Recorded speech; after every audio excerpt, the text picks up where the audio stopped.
Hello there. It is my very great privilege at this time to be able to present to you in a very few moments one of the outstanding motion pictures of this decade. A saga of such searing passion that it explodes from the screen like a slice of cake. This is the story they said was too uninteresting to be made. A stirring tale of heroism, of courage, and of selfless devotion in the service of the frozen vegetable trade. In this movie, you can see the primitive ritual of the weekly board meeting. You will thrill to the amazing language of the marketing man.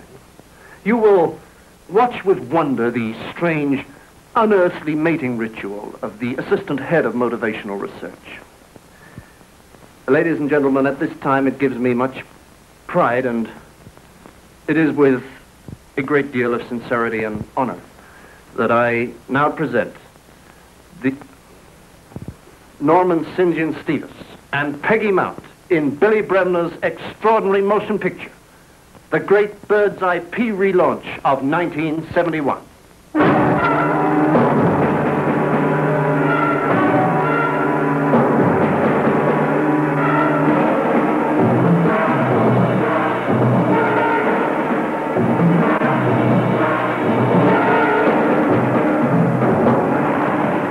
On the 19th of February 1893, the coastline of Scotland was whipped and savaged in one of the worst storms that the hardy, rugged folk of those climes had ever witnessed.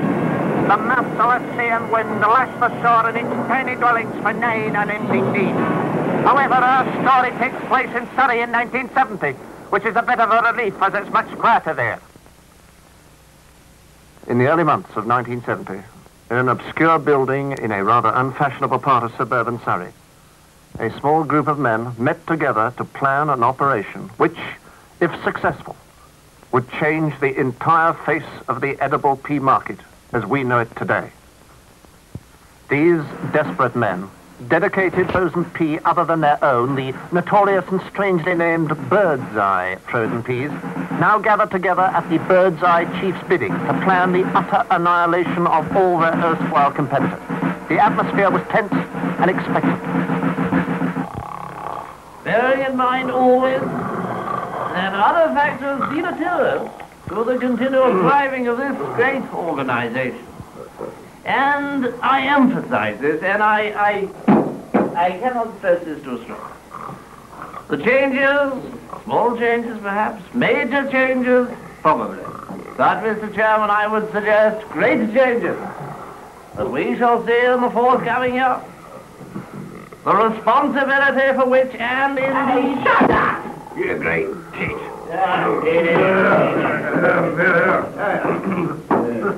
Gentlemen, we come to the next item on the agenda, the sales target for Bird's Eye pea sales in 1971. I think you've all read the relevant information to help guide us in making this difficult decision.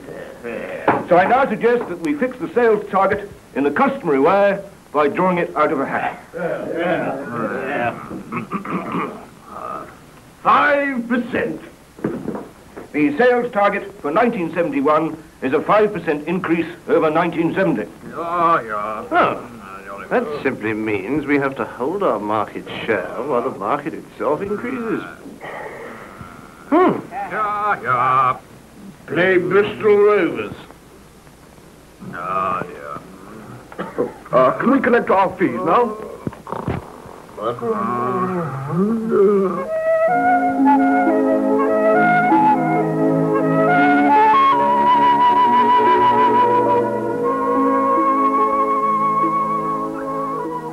This is a Bird's Eye salesman who hasn't yet heard that he has to sell even more in 1971.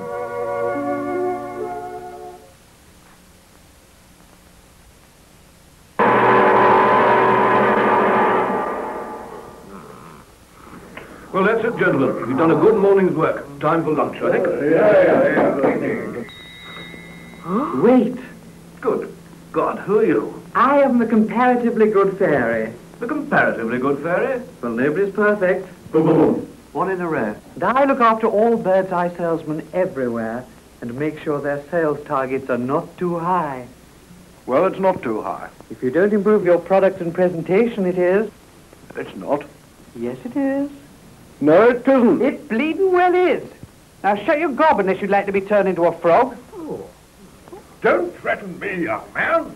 You barge in here pretending to be a fairy, telling us how to market peas. Well, you don't scare me, you fraud. You couldn't turn someone into a frog to save your life. Oh, bucket. Now then, watch it. Yes, comparatively good fairy, but we want to know why our target is too high unless we improve our product and presentation. And so you shall. Good evening, and welcome to another edition of the Why Our Target is Too High Unless We Improve Our Product and Presentation Show. On the show tonight, Mrs. A.J. Eyre, wife of the Oxford Professor of Logic and Metaphysics. Good evening. Mrs. Anthony Barber, wife of the Chancellor of the Exchequer. Good evening. And Mrs. Kent Walton, wife of the Professor of Marketing Studies at the London School of Economics. Good evening. None of these ladies are such experts as their husbands, but they make much better television. Is our target too high? Mrs. Eyre. Well, of course, first we must see how the frozen pea market has constantly grown, year by year. Here you can see how the total market is split between frozen and all other types of presentation. Canned, dried, fresh, surprise, and so on. You can see how each year the frozen sector steadily erodes the rest. Today, frozen peas account for almost half the total pea sales in this country. An excellent growth pattern. Mrs. Barber? And if you look at the consumer research, you'll find that half the pea buyers in the country buy at least one packet of peas a fortnight. Another third buy once a month. And when you realise that that level of purchasing is more than double the same figure that applied 5 years ago, you'll not only realise why our bird's eye salesmen have been so successful, but what tremendous growth potential exists here, too. And in the next 5 years, those people currently buying a packet of peas a fortnight might be buying once a week. Furthermore, the latest research shows 7 out of 10 housewives who buy frozen peas buy bird's eye. So, as the market grows, and as our share of the market grows, so of course has our total pea business grown. Ah, yes. But in that case, why does the comparatively good fairy say that our sales target was too high? Mrs. Kent Walton. She doesn't say it's necessarily too high. What she does say is that when you are as successful as Bird's Eye, and when you already hold a 70% market share, and when housewives see you as being the best brand on the market, well, it's very difficult to increase sales dramatically with an unchanged product. In other words, it's much easier to improve on a mediocre market performance than on an excellent one. And Bird's Eye's performance has been excellent. So, how can Bird's Eye increase their sales in 1971? By actually improving the product and its promotion still further. As indeed the comparatively good fairy suggested earlier. Exactly. I see. Thank you so much.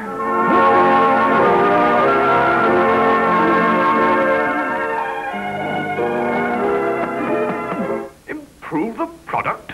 Improve a bird's eye frozen pea? Yes. Improve it. Yet how? For 'tis as perfect as ere this goodly earth produced. From seeds develop it with loving care, wrung from the midnight brows of agronomic experts at Bird's Eye. Grown by most gentle pea men, in lands well chosen and well known to suit the cultivation of yon pea.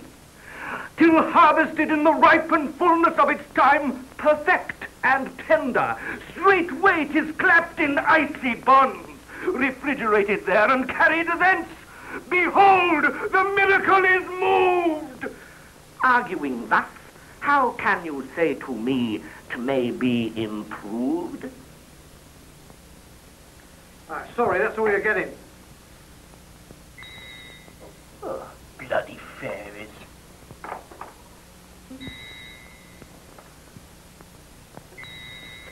That'll learn you. Oh, blimey. Improve our peas? But how? How? How? Ask a marketing man. Good idea, Lord Pewty. Miss Gibbons, will you send in a marketing man and an interpreter, please?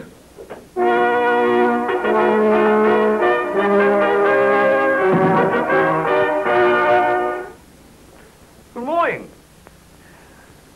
He predicates a euphoric anti-meridian.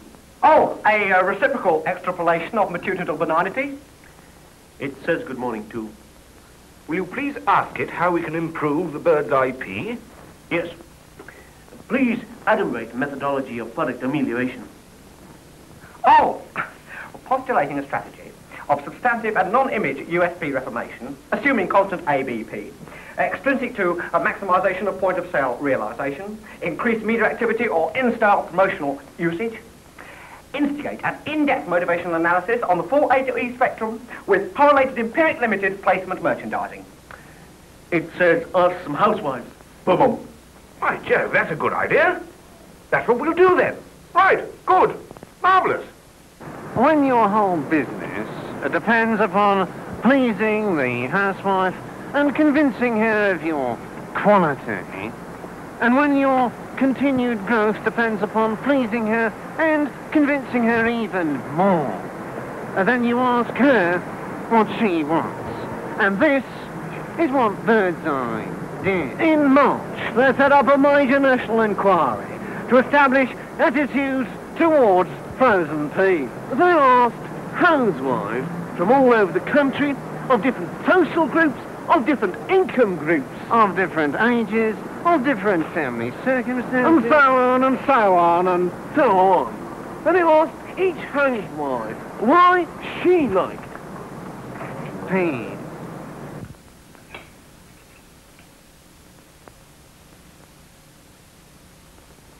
And do you like that pea?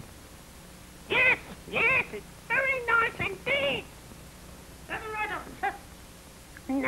No. Couldn't tell it from butter. No, couldn't tell that pea from a dead crab. I couldn't tell that pea from a trip to Hamburg. I couldn't tell that pea from a blow on the head. That tasted nice. Must have been bird's eye. Delicious. I like all my peas on the plate to be the same size. Why? Sheer stupidity. I like them the same size because they then create a sense of cosmic harmony. Because they don't frighten me so much. So far, we've found that housewives like their peas graded in size. But what quality do they look for most in their peas? Do they want peas smaller? No, definitely no. No. Why not? Nothing to them. Wunderballer. All right, then. Would you like peas sweeter? No, we don't want sugar put in them. What about greener peas, then? No, don't want colouring like that in tin peas.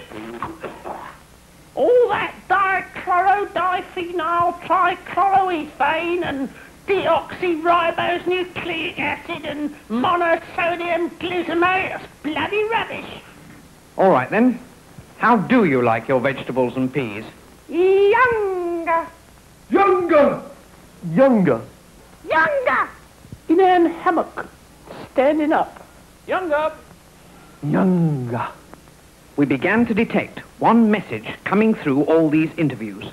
Housewives wanted their peas Younger. Shut up! Younger. Yes, folks, younger. If peas were younger, they were sweeter, more tender, greener, fresher. The message was, if we picked our peas younger, we'd get the finest that nature could offer. Well? He requires a response to his interrogative stimulus concerning the experimentation. Oh, empiricism among the relative purchasing community provides evidence for a greater degree of maturation in the product at point of sale. They want younger peas. Boom. Younger peas? Younger peas, eh? But how? How? Ask an agronomist. By Jove, that's a good idea. Well, that's what we'll do then.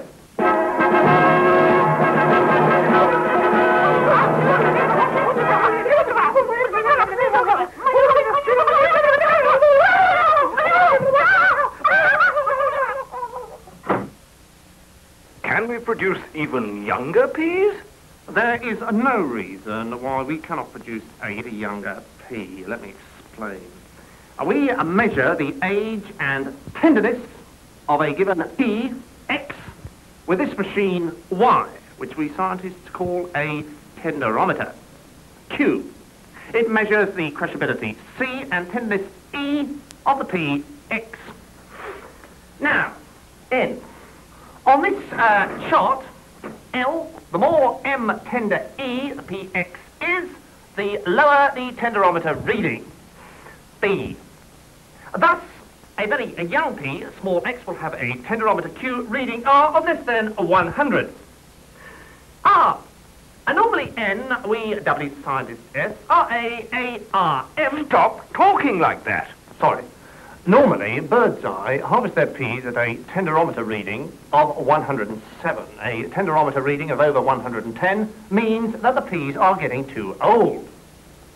A tenderometer reading of over 120 means a conservative majority of over 60.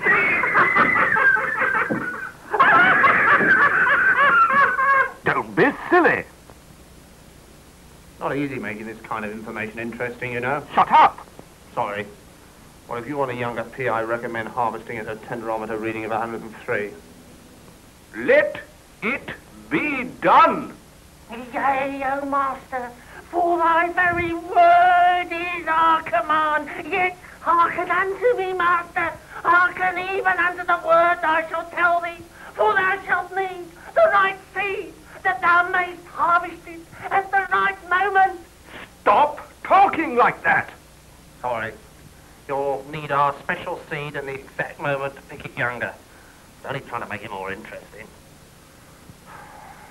And so the Birdseye boffins set to work to develop the seed for a pea that could be harvested sooner than any pea had been harvested before. All through the summer of '69, research was carried out at special Birdseye laboratories, here, here, and here. And finally, the perfect pea was produced here and rushed south to the special Birdseye test growing area. Yeah. Told them it wasn't big enough.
Maybe my imagination, but I think it tastes younger.